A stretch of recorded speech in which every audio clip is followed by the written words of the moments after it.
Tipe itu juga Rekrutmen, udah, Prof. udah. Semuanya udah ya, yang kelasnya si ini juga udah, Citra. Udah, Prof. Oke, kita masuk lagi ke planning, udah rekrutmen selection udah ya. Nah, kalau Udah, Prof. di RPS itu tuh apa lagi? Di RPS-nya kita langsung sebahasan aja ya. Kita masuk ke training. Oke, saya ambil dulu training.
Baik, nih semuanya udah hadir ya.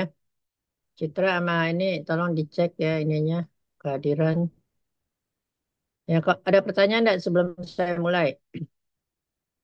Kalau nggak ada, saya masuk ke training dulu ya. Nanti kita bisa tanya jawabnya setelah itu, atau mungkin sambil di jalan juga boleh. Udah kelihatan? Sudah, Prof.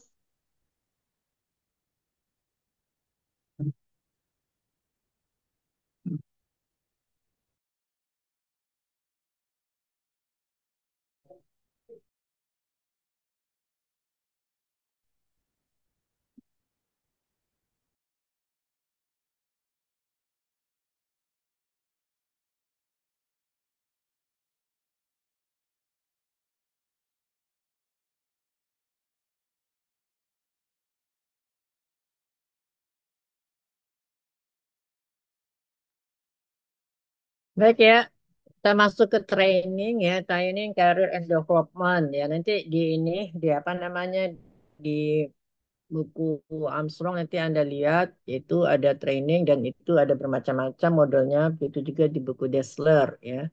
Jadi ini hari ini kita ini kan secara garis besarnya training. Besok minggu depan kita masuk ke performance management dan langsung ada ini. Berarti kan sekarang kita kuliah yang ke 4 atau 5? 5 ya? Empat. Keempat, Prof. 4 ya? 4 udah nyampe ke people resourcing ya? Berarti ini keempat, 5 besok performance management, 5, 6. Oh ya, 6 kita udah masuk ini ya. Oh, 6 kita udah masuk ke presentasi ya, 6, 7.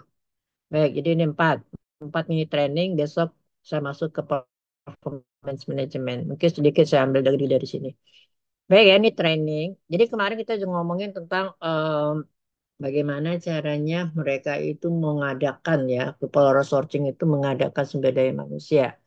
Jadi sumber daya manusia itu yang kompeten, kemudian yang mempunyai motivasi. Motivasi itu adalah salah satu dari attitude, ya. Nah itu sudah mereka ambil dengan cara melakukan seleksi, ya. Nah, sehingga job desk itu akhirnya bisa terpenuhi. Jadi job desk untuk diisi oleh kualifikasi SDM yang mumpuni, yang sesuai dengan uraian kerjanya, maka kita lakukan seleksi, ya. Nah, kemudian setelah lulus ada beberapa tingkat seleksi, kemudian mereka diterima dan mereka melakukan orientasi. Orientasi itu sama dengan magang ya, Bond ya, yaitu yang kita sebut dengan memperkenalkan pekerjaan terhadap eh, tenaga kerja yang akan bekerja di sana. Jadi secara teori ya tes-tes sudah dilalui, tapi gimana sih model pekerjaannya ya, kemudian jam berapa jam mereka bekerja, siapa temennya, bagaimana ininya, lokasi pekerjaannya, dan kemudian apa aja yang dilakukan, ya itu nanti di orientation. Nah, kemudian mereka diterima. Orientasi itu juga ada yang diterima, ada yang tidak. Ya, nah, pada saat mereka diterima, mereka juga belum siap pakai. Maka dilakukanlah kita sebut dengan training. Ya, ini yang training. Oke, apa itu training? Ya, kalau di dalam ini bicara masalah pengadaan manusia tadi dan job desk dengan job spec. Nah, training itu dilakukan dengan mempedomani kepada ada nggak kesenjangan kompetensi. Ini dia. Kesenjangan kompetensinya ada nggak? Apa itu kesenjangan kompetensi? Ini orang kerja ini harusnya kompetensinya dia harus bisa menggunakan IT.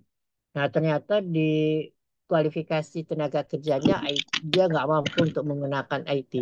Maka kita sebut itu adalah kesenjangan kompetensi. Nah, berarti yang dibutuhkan adalah orang itu harus kita latih dengan kemampuan IT-nya, ya, supaya dia bisa siap untuk melakukan pekerjaan sesuai dengan uraian kerja tadi. Nah, jadi ini datang itu dari mana? Ini dia analisis organisasi ya. Ya, jadi analisis organisasi yang diinginkan oleh organisasi itu apa?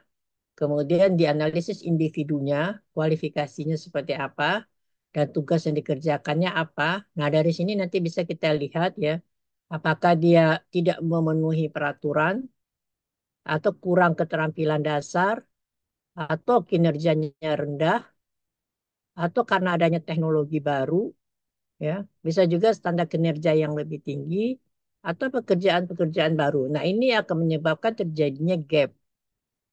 Ya, contoh, kalau peraturan misalnya.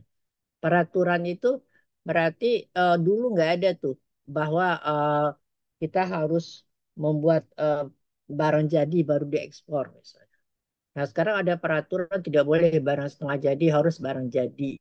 Nah, akibatnya bagaimana? Nah, si SDM yang ada di dalam itu harus bisa menghasilkan produk ya, barang yang jadi itu. Nah, ini yang saya bilang tadi contoh IT tadi. Ya. Di sana dia nggak bisa, padahal kerjaannya membutuhkan dia harus menguasai IT. Yang keduanya pure performance, kinerjanya rendah. Jadi setelah dicek ya, ternyata kinerjanya itu tidak sesuai dengan target. Nah, karena dia tidak sesuai dengan target, maka bagaimana caranya meningkatkan kualitas kuantitas kerjanya? Maka dilakukanlah pelatihan. Kemudian dulu teknologinya dia hanya manual. Nah, sekarang teknologinya sudah menggunakan teknologi baru. Kenapa? Karena kompetitifnya, ya, pesaingnya itu sudah menghasilkan produk lebih dibandingkan dia. Maka perusahaan seperti ini perlu melakukan pelatihan. Kemudian standar kinerjanya lebih tinggi. Jadi kalau tadi standar kinerjanya mungkin hanya eh, 50 unit dalam menghasilkan produk, sekarang sudah mencapai 70 unit. Nah, maka bagaimana sih mengejut orang-orang tersebut untuk bisa mendapatkan berproduksi sebanyak 70 unit. Nah, kemudian ada lagi buka divisi baru. Nah, ini. Jadi divisi ini sebelumnya belum ada, sekarang sudah ada. Nah, jadi ini semuanya dianalisis menggunakan ini. Nah, kemudian nanti ketahuan, apa yang ketahuan? Outcome-nya adalah pelatihannya yang kita lakukan pelatihan apa? Nih, who is training? Siapa yang di training? Kemudian trainingnya itu dalam bentuk apa? Oke, nah outcome-nya apa? Apa yang dibutuhkan peserta? Siapa yang dilatih? Ya, bagaimana tipe pelatihannya? Frekuensi pelatihannya itu seperti apa? Ya, mengirim atau menyelenggarakan sendiri. Nah, pelatihan program lainnya ada nggak? Dan bagaimana yang lain-lainnya? Ya, jadi ini, WIS training. Apa yang dibutuhkan? Ya, pelatihan seperti apa? Kalau WIS training ini siapa-siapa aja itu yang gap tadi. Siapa-siapa aja itu yang mempunyai gap kompetensi. Yang mengalami gap kompetensi. Ya. Nah, udah ada nih misalnya 10 orang. Nah, sekarang 10 orang ini kita lakukan training. Ya, di mana nih trainingnya? Apakah di tempat kita kah? Atau mungkin jadi on the job training kah? Atau off the job training? Apakah training itu kita adain sendiri? Atau mungkin off the job training misalnya dalam bentuk magang dan seterusnya. Nah, pelatihannya seperti apa nih dia? Ya, tentu sesuai dengan kebutuhan daripada si who is training ini. Siapa yang mau di training. Nah, bagaimana tipe pelatihannya di dia? On the job atau off the job? Ya, jadi nanti di grup ya, grup yang training ini harus ada nih on the job itu apa? Ya, on the job itu kan berarti di dalam ya, off-nya itu di luar dalam bentuk apa aja. Ini nanti Anda tolong di dalam nih. Frekuensi pelatihannya berapa lama? Jadi misalnya nih IT apa kan dia punya paket ya. Nah, biasanya paketnya itu apakah paketnya dia harus 5 hari seminggu ya atau mungkin 2 bulan baru bisa bisa ini berhasil. Nah, ini frekuensi. Nah, ini yang mengirimkan atau menyelenggarakan sendiri yang saya maksud tadi on the job atau off the job. Kemudian pelatihan atau program lain kah? Bisa jadi kayak Anda nih sekolah misalnya ya. Anda pendidikan S1, nah itu program lain ya dan bagaimana yang lainnya itu yang kita sebut dengan apa namanya eh, background daripada training itu. Jadi training itu selalu dimulai dari sini yang tadi assessment tadi. Dan ini mengarah kepada objective and measure-nya apa, goals-nya apa. Jadi ukuran kita itu apa, objektifnya apa. Kalau misalnya kita menghasilkan produk, produknya berapa berapa unit, ya. Kemudian apa sih produk yang belum bisa dihasilkan, ya. Ini pasar udah ada nih, ya. Sementara kita belum bisa menghasilkan untuk memenuhi kebutuhan pasar. Maka bagaimana cara memenuhi kebutuhan pasar? Nah, kita harus lakukan itu pelatihan. Nah, desain itu seperti ini, ya. Apakah kita interference? Interference itu artinya apa ya? Me- me- apa, memindahkan ilmu, ya, transfer juga. Apakah on the job training, off the job training? Apakah menggunakan online? Ya. Dan kemudian nanti semua desain dan delivery ini harus dievaluasi. Ya, ini di dalam buku Dassler ada ini ya di sini. Pertama adalah kita definisikan dulu. Nih, kalau nggak bisa dilihat coba saya besarin ya. Jadi saya ngambilnya yang umum-umum aja nanti di Anda, tapi umum ini banyak banget ya ininya uraiannya ini. Nih, kalau saya besarkan kelihatan ya. Sebenarnya bisa dipakai itu tapi nah, didefinisikan dulu ya. Jadi pelatihan itu kita definisikan dulu ya. Kemudian dari mana kita mulainya, itu mulai dari adjektif ini. Itu tujuan daripada organisasi. Kemudian baru digambarkan participant will do, ya. Kan karena uraian kerja itu kan kemarin kita bilang job job desk itu ya. Kenapa sih kita melakukan itu? Karena ada diversity di situ. Ada perbedaan dari setiap kebutuhan individu. Jadi oleh karena itu di situ harus digambarkan ya yang berpartisipasi itu yang mana nih? Apakah yang kerjaan A, apakah kerjaan B, yang mana yang kurang? Nah, jadi di sini harus kita indikan dulu ya kita eh, apa namanya di didistribusikan dulu ya. Kemudian dianalisis yang tadi analisis tugas dan tasnya tadi ya. Kemudian bagaimana mendefinisikan sukses. Jadi maksudnya itu outputnya itu apa ya? Apa targetnya kita? Jadi kalau misalnya tadi orang tadi ada pure performance ya, berarti kinerjanya rendah. Nah, itu kinerja rendah terus diapain supaya kinerjanya sesuai dengan target. Nah, ini setelah ini dilakukan ini sama dengan perencanaan ya, perencanaan dalam pelatihan. Nah, ini kemudian didesain. Desainnya itu seperti apa? Apa yang kurang ya. Learningnya itu learning yang bagaimana ya. Nah, yang tadi saya bilang transfer itu seperti apa. Jadi ini nanti kita sudah butuh apa namanya kayak deliver juga butuh adanya instruktur misalnya ya. Nah, kemudian ini ya bagaimana caranya kita menyampaikan ya menyampaikan ilmu-ilmu yang kurang itu.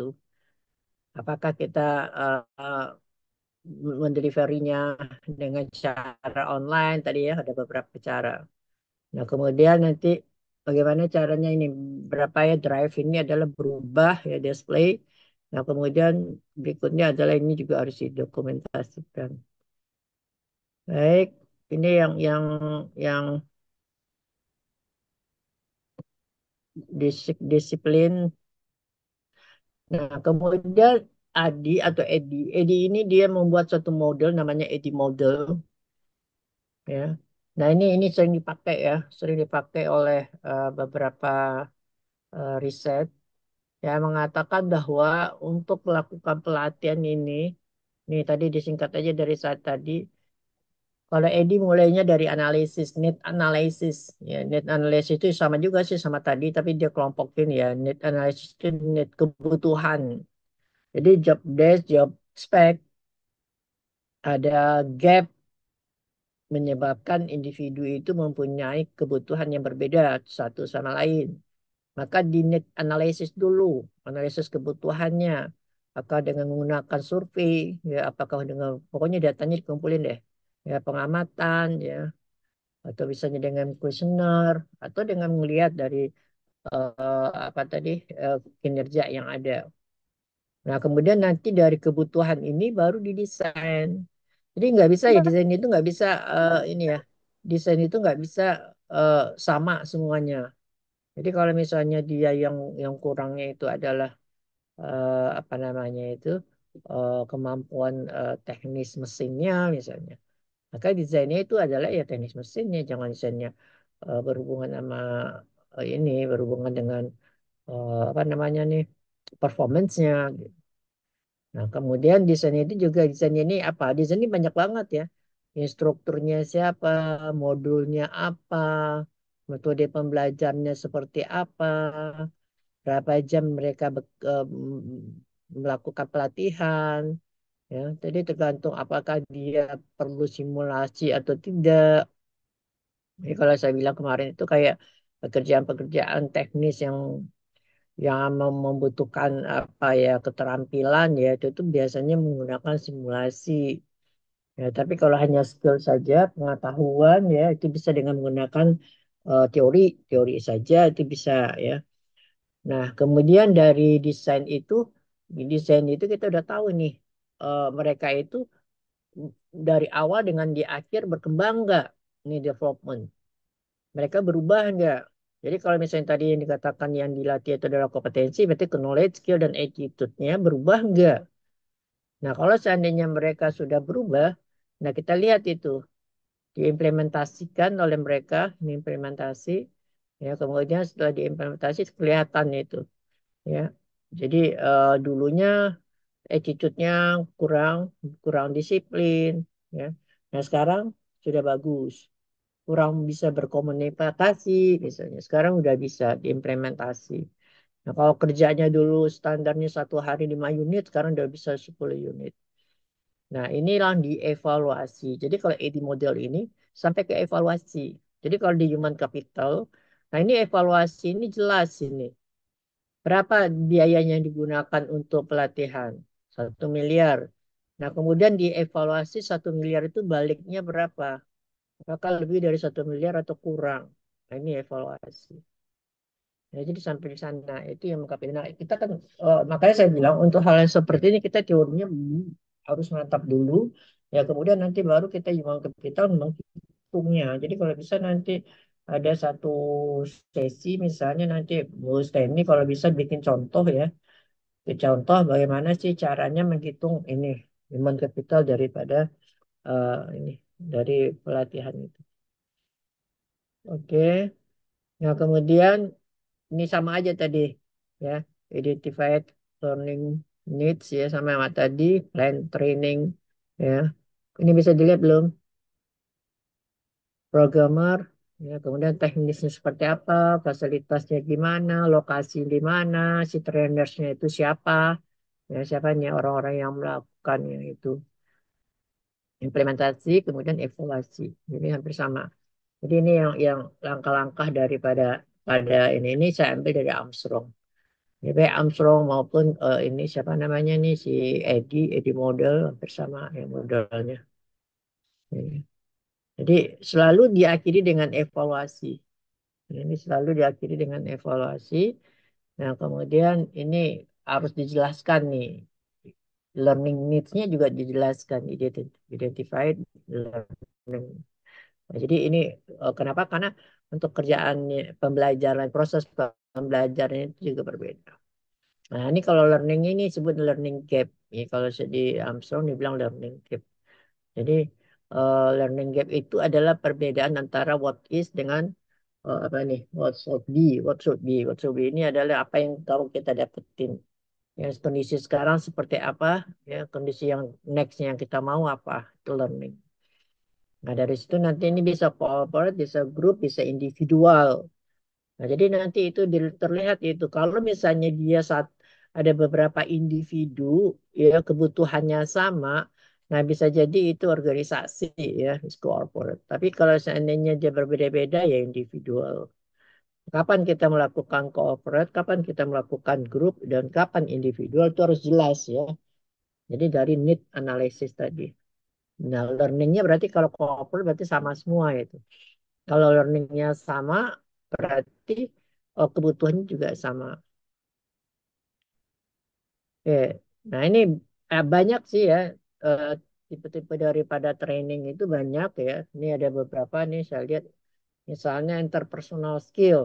Ya, interpersonal skill itu ya itu bagaimana sih antara satu individu dengan individu lainnya ada yang gap di sana. Jadi kalau misalnya yang interpersonal skill ini siapa siapa biasanya nih? Yang membutuhkan entrepreneur itu uraian kerja apa itu? Ada yang tahu?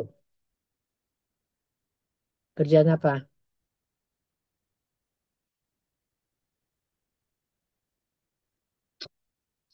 Halo, kerjaan apa? Kerjaan Kayak apa? sales. Sales. Oke. Jadi sales itu marketing ya, itu membutuhkan kerjaan ini apa namanya ini nih. Aduh, handphone saya udah habis baterai sebentar.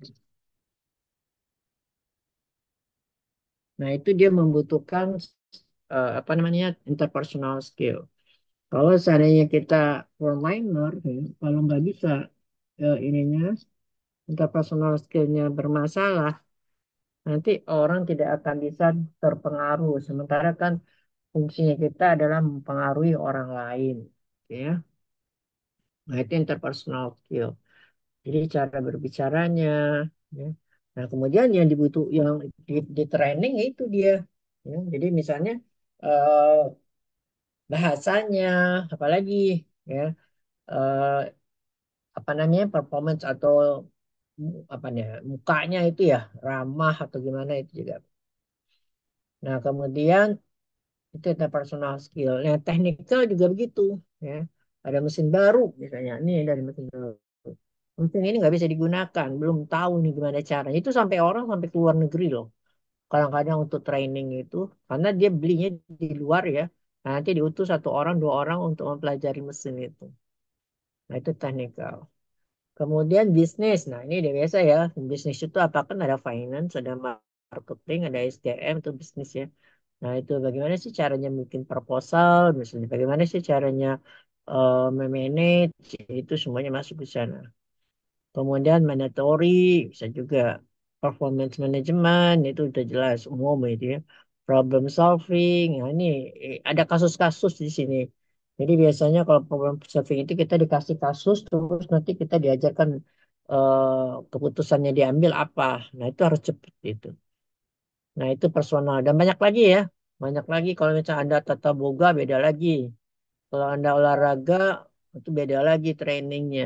Ya, kalau misalnya Anda seorang apa namanya ini perusahaan masing-masing beda-beda ya. Perusahaan makanan beda lagi nanti ininya. Oke. Nah, ini jadi ini kalau kita perhatikan secara umum ya, model-model dari pelatihan itu nanti tolong yang ini, yang si bagian pelatihan ya. Ini enggak semuanya sih yang berhubungan sama ini aja. Yang berhubungan dengan bagaimana sih learning itu diperlukan, learning apa aja, pelatihan itu pelatihan apa aja, ini modelnya ada macam-macam nanti. Boleh Anda nggak semuanya ya, ada person, ada home and family ya, lokal, community. Jadi semuanya membutuhkan itu ya. Tidak ada manusia itu yang stuck. Ya, manusia itu selalu tumbuh terus ya. Jadi dalam hal apa aja, dalam hal kesehatan, dalam hal wisata, ya pariwisata, ya dalam hal lingkungan, nggak ada orang yang nggak mau eh, menuntut ilmu. Nah, jadi bisa dilakukan ini. Semuanya ada ini, ada edukasi sosial, norma, transportasi, semuanya butuh. Ya, apalagi kalau Anda sering jalan ya, sering berpergian, nah, ini kesehatan, ya, semuanya ada. Dan kebiasaan, ya, bagaimana cara kita mengubah, jadi sangat luas sekali. Nah, apa yang diinginkan? Ya, diinginkan outputnya itu yang jelas adalah perubahan. Tuh.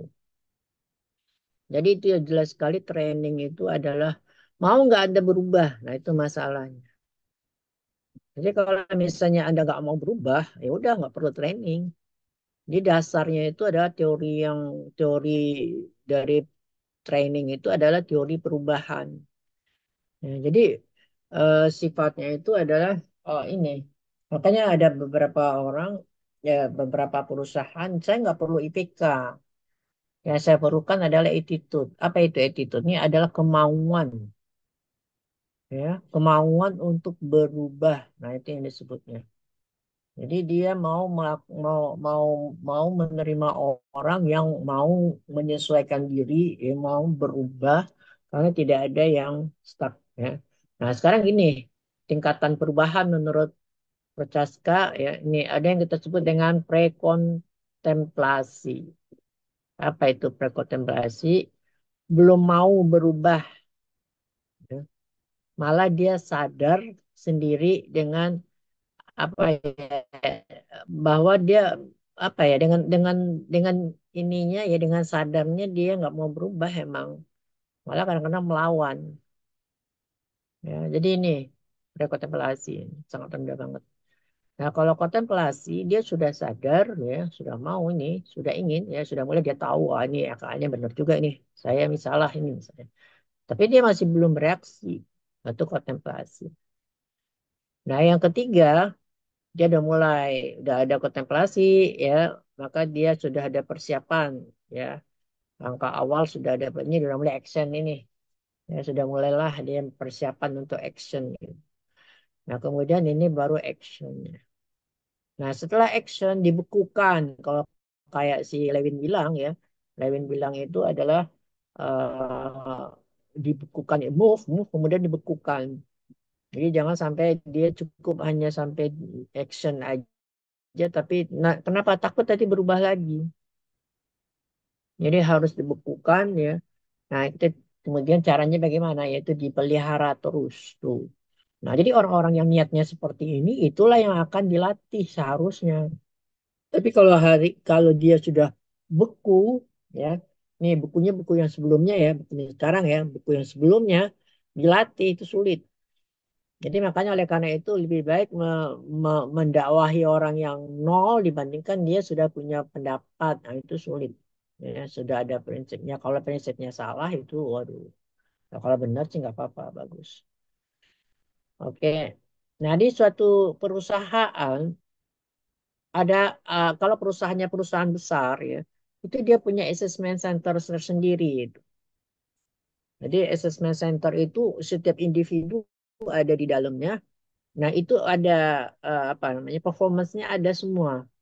Orang kerja si A dia tahu, yang si B udah ada, si C udah ada, kemudian kualifikasinya dia punya itu apa-apa aja sudah ada. Jadi gap itu terlihat di assessment ini. Di assessment center ini seharusnya sudah ada database dari masing-masing individu yang ada di dalam organisasi. Si A itu dia orang kerjanya ini loh, dia job title-nya ini.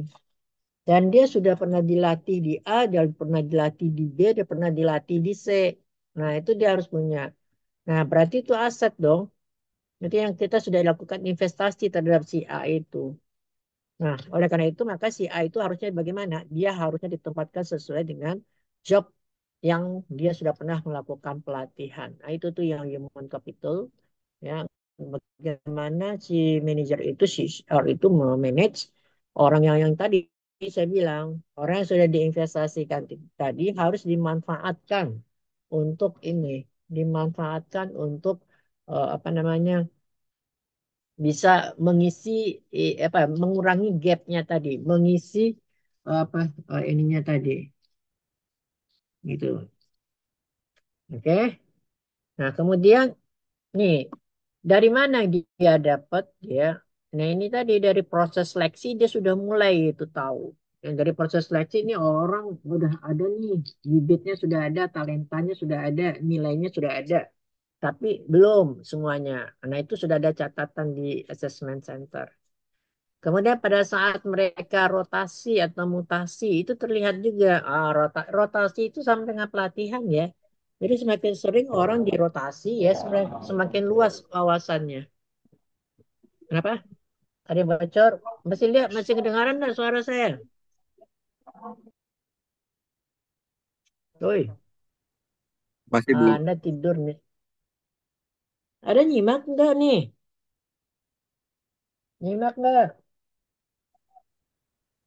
Nyimak, Prof. Tuh pada diam semua tuh. Kayak nanti saya tanyain satu-satu ya. Nah, kalau saya Anda nggak bertanya, saya yang bertanya nanti. Ini saya ngomong aja terus dulu ini sekarang. Ya. Nah, ini rotasi, rotasi atau mutasi. Rotasi mutasi itu sama dengan pelatihan.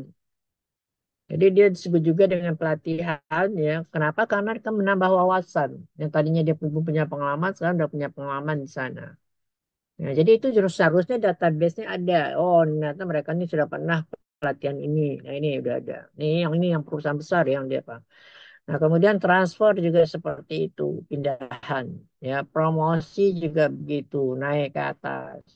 Nah, kemudian dikembangkan dalam bentuk apa? Ini sudah ada ini harusnya database. Ya, jadi identifikasi kriteria sukses, penetapan kriteria, penetapan simulasi, survei, penelitian ini semuanya untuk apa? Semuanya itu adalah untuk memposisikan tenaga kerja itu. Jadi nanti si A ini posisinya nanti bisa ke sana, bisa ke sini. Nah itu. Jadi sudah ada laporan-laporan itu.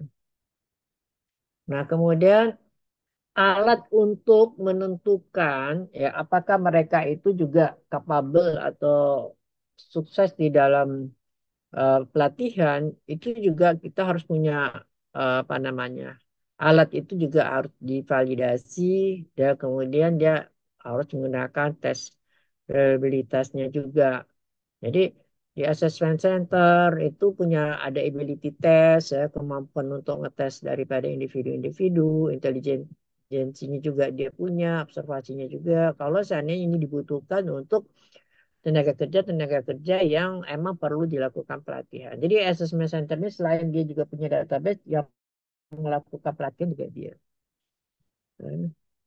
Nah, ini eh, saya lanjut aja deh ini agak dikit ya. Jadi kita langsung aja nih apa namanya? Tadi sudah mengenai training. Nah, kemudian kita langsung ke karir. Setelah mereka dilatih ya, tentu mereka nggak bisa dong. Mereka udah ada hope itu. Mereka sudah bagus ya. Mereka sudah berkembang.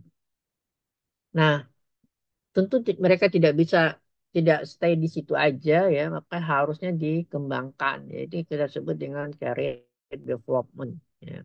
Career itu adalah pergerakan manusia dari mulai dia masuk, ya dari dia mulai masuk kemarin itu ya pada saat dia di orientasi itu udah mulai dia duduk di sana. Nah, yang karir itu adalah pada saat dia masuk sampai dia nantinya pensiun, ya PHK. Ya, kalau pensiun beneran enggak apa-apa, pensiun biasa lah ya. Nah, ada lagi pensiun yang tidak biasa, di pertengahan is dead misalnya, tidak biasa. Atau PHK itu nggak biasa juga. Nah, pergerakan itu kita sebut dengan career development ya. Nah, career development itu ada yang zigzag. Nah, ini coba kita lihat dulu. Modelnya itu coba lihat. Career development itu siapa yang mengembangkan? Yang mengembangkan ada dua ya. Ada yang organizational career development ini, berarti organisasi yang mengembangkan ini. Nah, bagaimana caranya organisasi mengembangkan? Yaitu career planning dan career management. Ini tugasnya organisasi. Jadi oleh karena itu makanya yang memanage itu, yang HR itu dia harus tahu nih assessment center tuh ada, assessment center itu mempunyai database, assessment center itu jadi pedoman bagi mereka nih si A karirnya kemana, si B karirnya kemana. Nah itu yang harus dimanage oleh si organisasi. Jadi ada career planningnya di sini. Nah ini career planning ini direncanakan ya. Occupational choice-nya, organizational choice-nya, choice of job assessment, career development. Nah ini harus menyesuaikan ini. Jadi si occupationnya ini dia si organisasi jelas nih memilih ini si A ini finance deh atau si B ini marketing gitu kan. Nah, ini dia harus memilih nih job assignment-nya, kemudian career soft job. Nah, dari ini maka si mereka itu secara individu mengembangkan diri juga. Jadi kalau misalnya posisi saya sudah tahu nih saya di bagian finance, berarti pengembangan diri saya adalah di finance gitu. Jadi disesuaikan dengan tujuan organisasi, kemudian apa namanya pengaturan daripada organisasi harus disesuaikan dengan pilihan daripada individu. Nah, kemudian career management itu tentu melalui tes-tes tadi juga ya. Di allocation-nya juga ada ini human resource allocation, training and development. Ini career management. Oke. Dan definisi karir udah tadi ya, the person of life kan. Nah, nah, di dalam karir ini ya ada karir itu yang saya bilang tadi self development ini. Jadi karir development ini karir ini bisa bisa linear, bisa zigzag. Tadi saya bilang kan dari mulai awal masuk sampai di akhir itu disebut dengan karir. Terus kalau dia pindah gimana dong? Ya, misalnya dia nggak satu organisasi pindah ke organisasi yang lain, ya itu zigzag namanya. Oh dia di organisasi lain itu mulainya di nol misalnya. Gak apa-apa. Toh nanti wawasannya kan bertambah. Jadi sebenarnya karir itu ya bukannya dari sisi oh, A sampai B, B sampai C itu linear itu oke, itu biasa. Tapi kalau dia zigzag terus dia dapat apa dong misalnya? Itu kan beda, beda wawasan.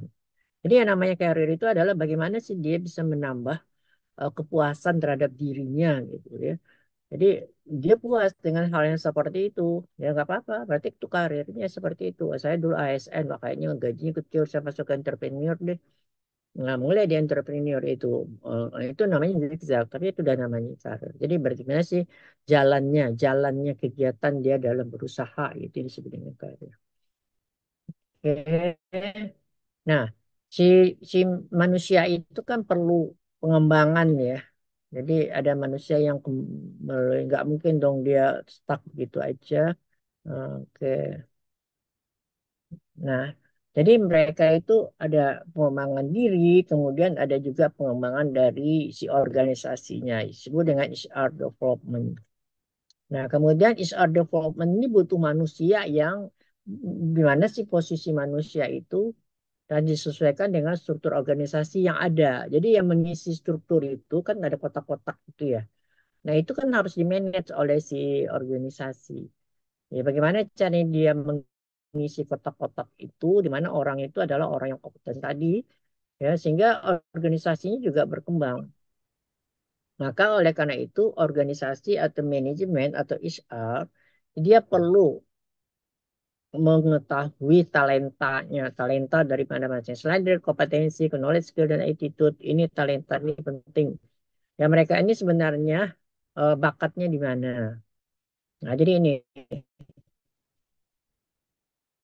Jadi nanti ini talenta itu ada yang kita nih pengembang organisasi. Pengembang organisasi itu kan dimulai dari lingkungan sekarang nih. Kemudian visi misinya seperti apa.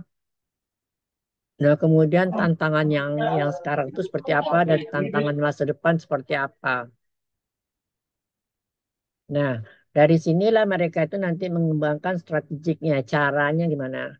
Nah, jadi ini di sekarang kan organisasi itu apapun ya organisasinya ya, nggak ada yang mengatakan bahwa saya aman, saya begini saja terus nggak ada.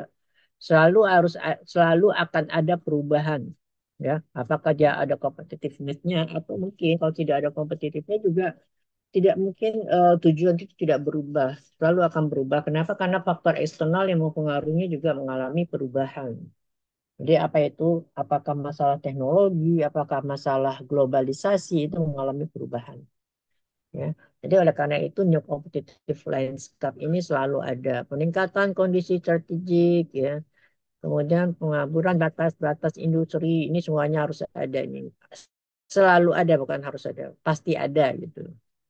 Jadi perubahan dinamika karir juga pasti ada. Oke, jadi ini paradigma lama tujuan jangka pendek sekarang udah masuk ke paradigma baru, ya. Jadi pengembangan perilaku itu diperlukan. Jadi ini enggak terlalu ini. Nah, oke, ini sudah masuk ke performance management.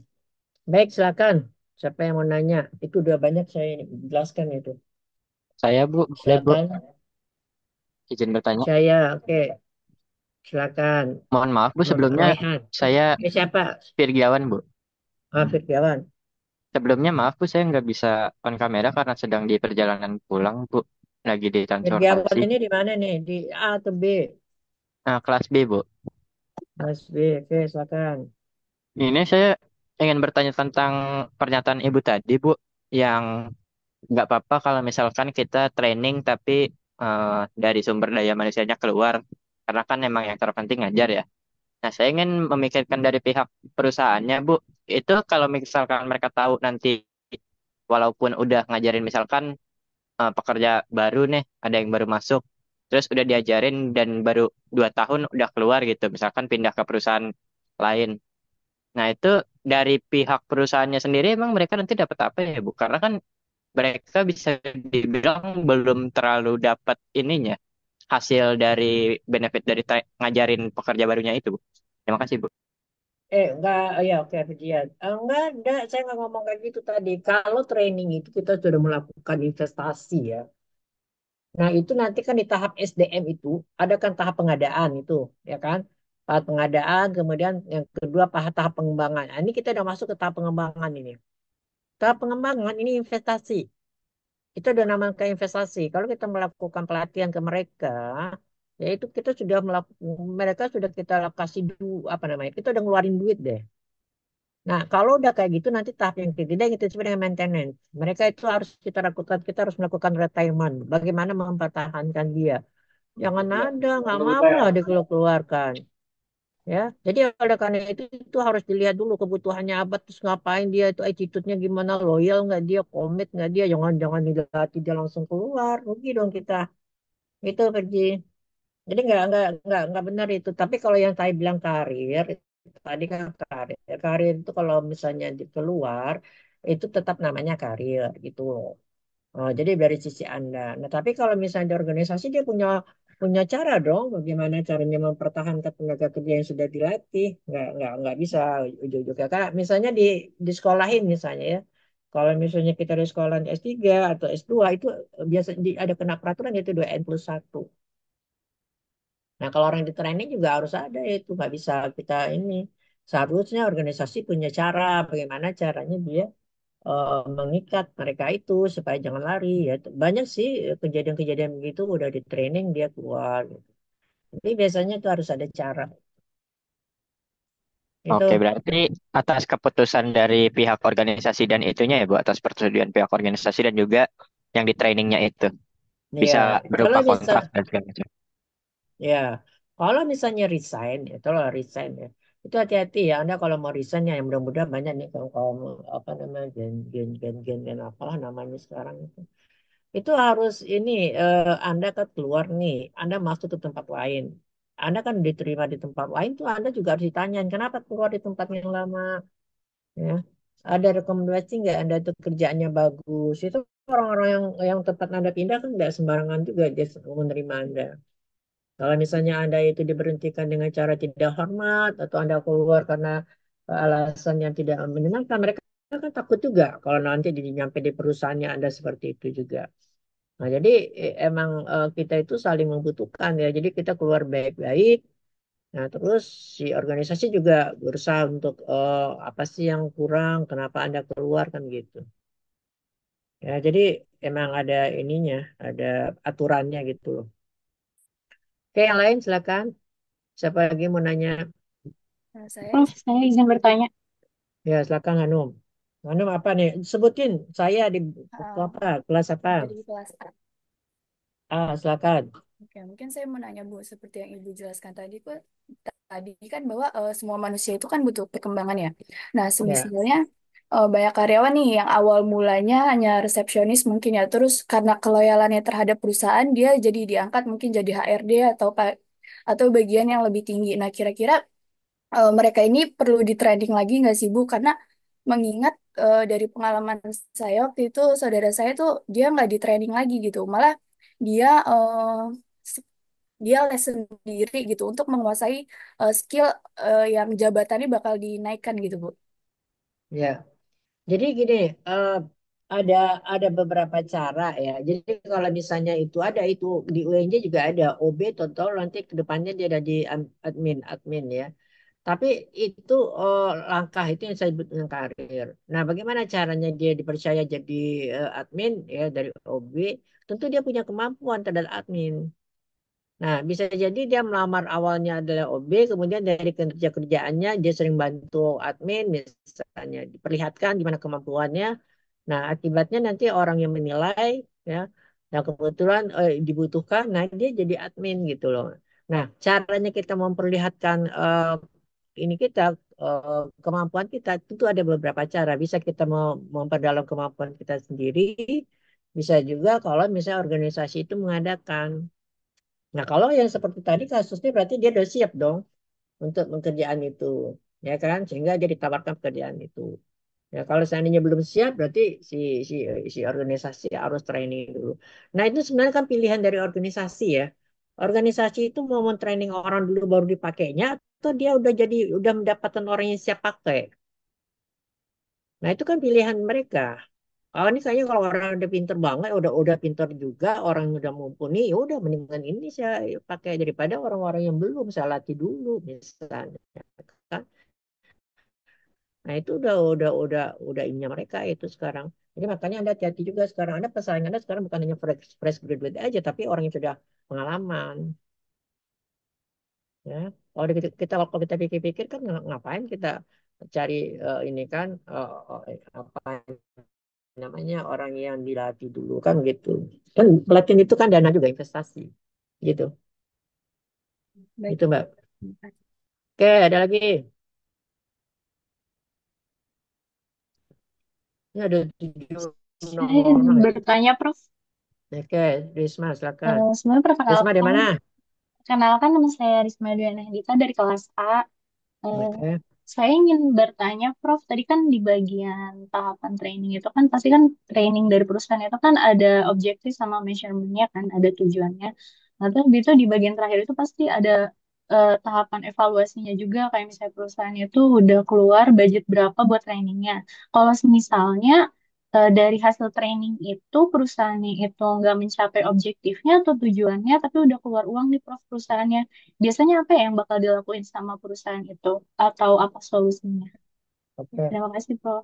Ya makanya itu ya Edi model itu kan sebenarnya eh, ada 5 langkah itu dicek lagi itu kan dievaluasi ternyata nggak benar tuh evaluasi. Nah dicek lagi itu ke atas need analisisnya kayak yang salah desain apalagi desainnya kayak yang salah pada saat pengembangannya kayak yang salah atau makan mungkin pada evaluasinya dia dicek lagi ke atas ya.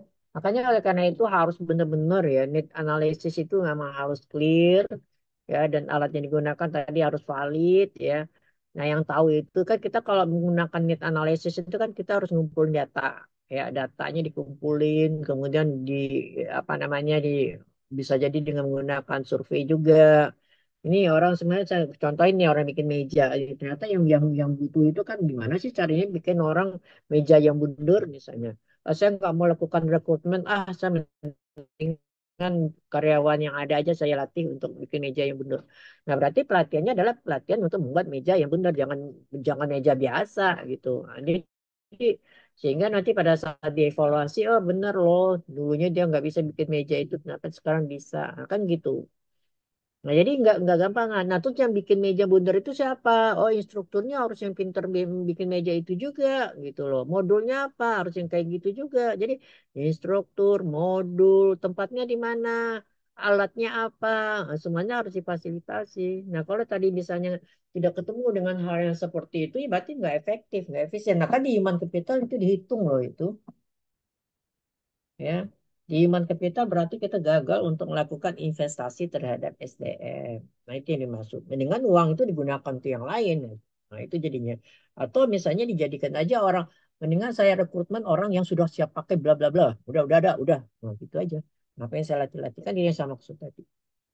Tadi hitung ruginya, benefit cost-nya juga harus dihitung. Oke, itu Risma. Yang lain? Ada lagi? Baik, Prof. Terima kasih. Saya izin bertanya, Prof. Ya, silakan. Perkenalkan, nama saya Khairan Nafisiunus dari kelas A. Ya, Nah, silakan. saya izin bertanya, seperti yang tadi Prof jelaskan, pelatihan itu kan dirancang berdasarkan kebutuhan setiap tenaga kerjanya ya, Prof. Jadi setiap Ya. tenaga kerja membutuhkan pelatihan yang berbeda gitu. Berarti itu artinya akan ada pengelompokan eh, para tenaga kerja ini berdasarkan pelatihannya nanti gitu, Prof. Dan juga berarti akan ada alokasi dana yang berbeda juga gitu, Prof. Terima kasih, Prof. Ya. Ya, betul. Kalau mau serius di pengembangan SDM memang harus begitu. Jadi misalnya kalau dosen ini ya, dosen ini kan ada fungsi ini, fungsi apa? Marketing, ya kan, finance, ya SDM, ya operasional. Nah, ini dosen yang mana sih yang kurang? Ya enggak? Ini harus diapain? Ini kayak dosen SDM kurang deh. Nah, harusnya ngambil yang dosen SDM. SDM ada nggak? Ada, tapi belum sesuai. Nah, itu harus dikembangkan. Nah, gimana dong? Oh, pelatihan. Oh, enggak pelatihan. Kayaknya harus sekolah deh. Harus sekolah S3 dulu. Nah, misalnya gitu. Atau misalnya mau jadi guru besar dulu. Nah, itu kan pengembangan namanya. Jadi emang harus di, dipetain deh. Itu yang saya bilang tadi pemetaan itu. Jadi pemetaan itu diperlukan, jangan anggap SDM itu semuanya sama. Gak ada orang-orang udah Adam Smith, oh itu tahun berapa itu mengatakan bahwa spesialisasi itu perlu. Ya, sehingga nanti kita gampang memberikan posisi yang sesuai dengan dibutuhkan gitu. Ya, jadi bisa jadi pelatihan itu dari wawasan tadi saya bilang kan, dari vokasi, dari promosi, ya atau dalam bentuk yang lain itu bisa. Tapi emang harus ada sesuai dengan itu. Nah, jadi kalau nggak sendiri-sendiri ya boleh beberapa orang yang sama dikelompokkan. Nah, ini nih dilakukan pengembangan di bidang A, gitu ya. Nanti di bidang B, bisa aja. Itu perlu, ISR itu perlu melakukan itu. Ya. Jadi itu yang kita sebut dengan tadi talenta itu ya. Talenta pool. Talenta pool itu adalah keranjang talenta. Keranjang talenta itu adalah orang yang bakatnya sama dikumpulkan pada satu tempat yang sama. Nah, kemudian dia lah yang jadi regenerasi next. Jadi jangan nanti ada orang udah pensiun, aduh saya mah udah pensiun tapi dipanggil-panggil terus. Kenapa? Karena nggak ada yang gantiin saya. Jangan. Ya, jadi orang-orang yang udah pensiun itu dibiarkan aja dia istirahat, kemudian si manajemen udah oke dengan menyiapkan penggantinya siapa. Itu yang organisasi yang berhasil.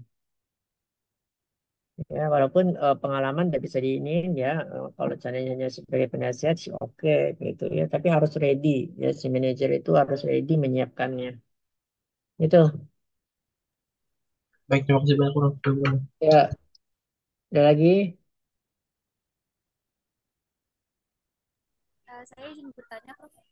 Oke, silakan Atia. Ya, kan saya Atia dari kelas B Bisnis Digital angkatan 2023. Jadi saya ingin bertanya, misalnya ada suatu pekerja yang udah 3 tahun bekerja di suatu perusahaan, misalkan di posisi video editing gitu. Terus setelah 2 tahun atau 3 tahun bekerja, pekerja ini merasa kalau dia tuh butuh suatu training gitu, butuh belajar lagi untuk memberikan kontribusi yang maksimal kepada perusahaan.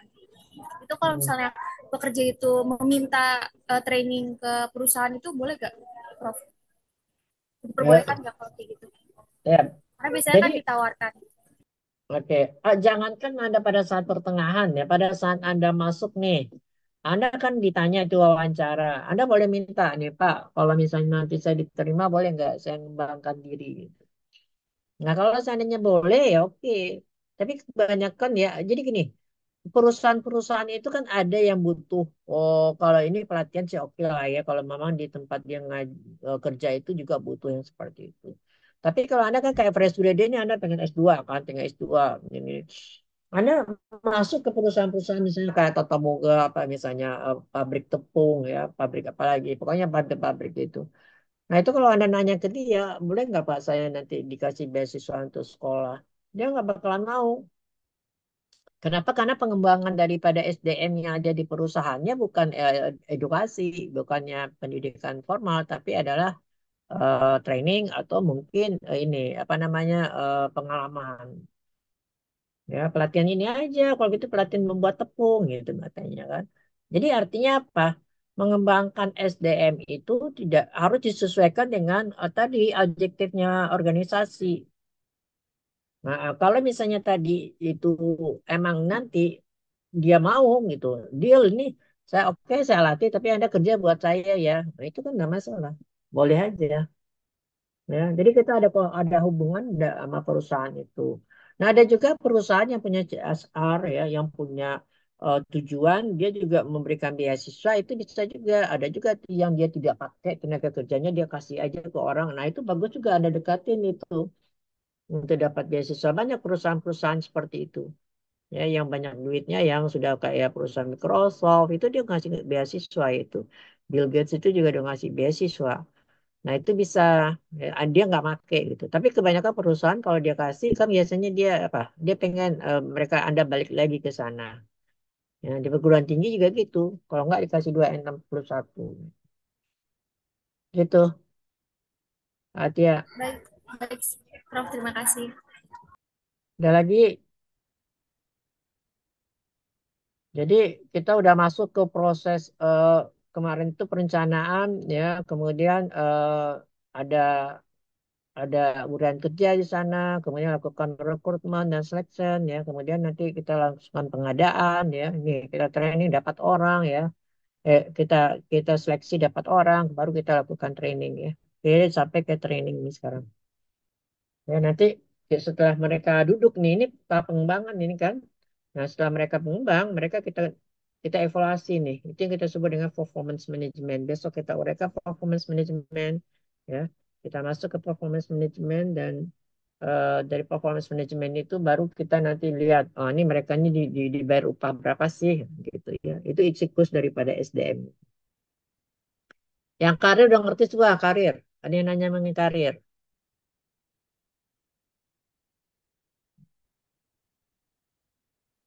Udah nggak ada lagi. Ini ada di mana sekarang nih di sekolah masih di kampus? Ada yang di kampus nggak? Iya, Prof. Masih di kampus. Oh masih di kampus. Wah gila banget ya. Sorry masih di kampus. Oke ada lagi. Nanti Anda jadi saya itu nggak sampai ini ya. Artinya saya itu menyiapkan Anda. Sekarang kan Anda PPT udah masuk ya. Kemarin ada pertanyaan PPT saya udah masuk. Boleh nggak saya rubah lagi? Boleh aja. Pada saat Anda tampil, Anda boleh ngerubahnya. Ya. Dari mana? Kenapa Anda bisa merubahnya? Karena dari penjelasan-penjelasan ini. Ya, monggo aja. Nanti awards-nya itu kan di pada saat UTS kan ini yang dikumpulkan yang bab 1 sampai bab 7 itu di UTS nanti dikumpulkan yang kelompok yang dari awal. Nah, kemudian nanti yang di akhir di UAS dikumpulkan. Nah, itu juga bisa diubah kalau awards ya. Jadi berdasarkan ke ini kita berdasarkan kepada eh, apa namanya pada saat kita presentasi itu. Nah, sekarang Anda kan mendengarkan nih saya jelasin gitu loh. Oh, ternyata ini belum loh. Oh, ini bisa diperdalam tuh. Nah, berarti Anda PPT Anda juga bisa diubah ya pada saat tampil. Jadi besok mau tampil, PPT yang baru Anda masukin lagi. Ya. Jadi 2 hari sebelum tampil PPT yang baru dimasukin lagi. Jadi biasa kan kita minggu kedua, tanggal berapa nih? Minggu ke-6 itu tanggal berapa itu? 2 minggu lagi. Ya, bisa. Jadi Anda sudah boleh masukin. Ya, yang kelompok 1 sampai kelompok 7 nanti. Baik, ada lagi?